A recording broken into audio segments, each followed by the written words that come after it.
Hello and welcome in Gaming Discoveries. I decided to make a series of videos about the games I find interesting, to show gameplay, what I like and don't like about the game, and overall feeling I have when I play it. Before I choose next game to play, I usually go through multiple videos on YouTube, reviews, gameplays, tips and tricks, and try to build an image in my head of that game. I will try to transfer this image to the video. Each clip will be split to 4 categories I usually look for in reviews: basic information, gameplay, mood, late game, ending. Hopefully, next 10-15 minutes will give you an idea of the game and help you decide if you like it or not. Whole video apart of the first category will be purely my impression and my own opinion about the game. I mention this because each one of us has its own. In today's episode, Open Transport Tycoon. Open Transport Tycoon is a free, open source version of game called Transport Tycoon Deluxe, which has been released in 1994. Yes, you heard me right. This game is 25 years old. Game is available on Steam or through their own website, link you can find in the description. It is both single and multiplayer. There are many servers you can play with others, or you can set up your own. Current stable build is 1.11.2, and looking at the website, new versions are released monthly. Quick word about the requirements.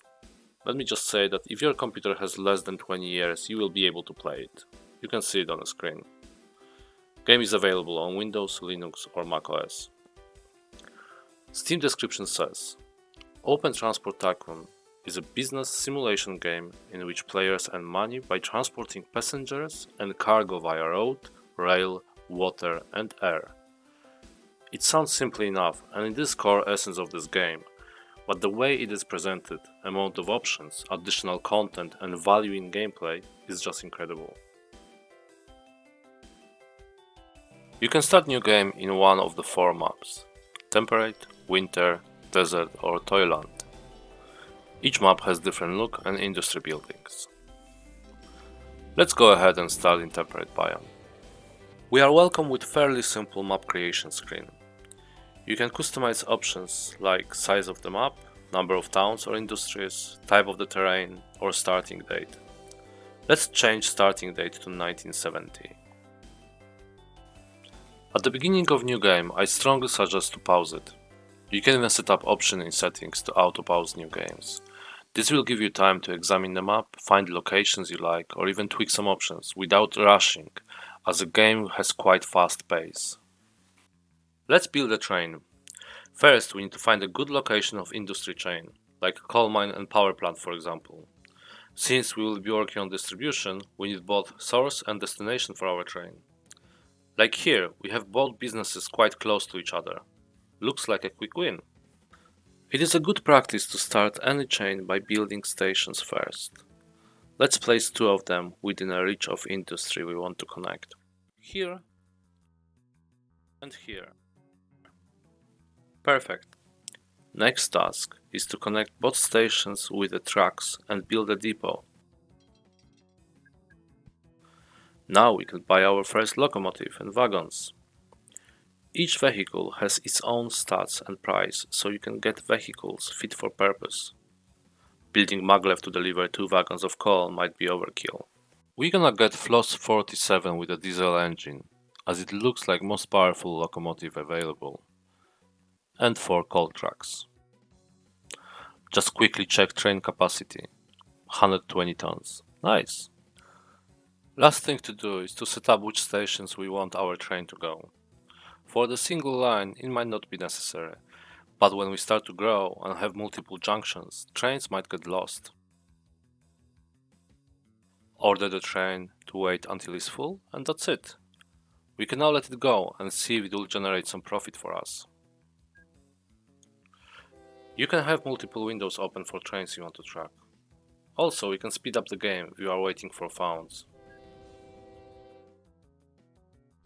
Almost 2000. Not bad for our first train. We leave this train for now, let it make some cash for us, and let's have a look at the road vehicles. The easiest one to set up will be bus line, as we can also transport passengers. Principles are quite similar. Build 2 bus stops, buy some bus or 2, set up the orders, and off we go. This is pure essence of this game. Build road, buy vehicle, set up orders, let it go. No more, no less. You can also use ships and planes for this.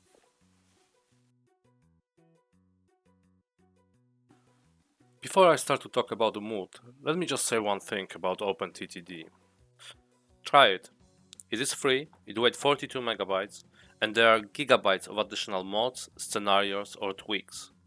It might be overwhelming at first due to the amount of options you have and certain behavior that used to be thing 20 years ago, like right click to close the window, or scrolling map using grab and pull method, which basically means that you have to move mouse opposite direction you want to scroll, something like grabbing the mat and pulling it in front of your eyes.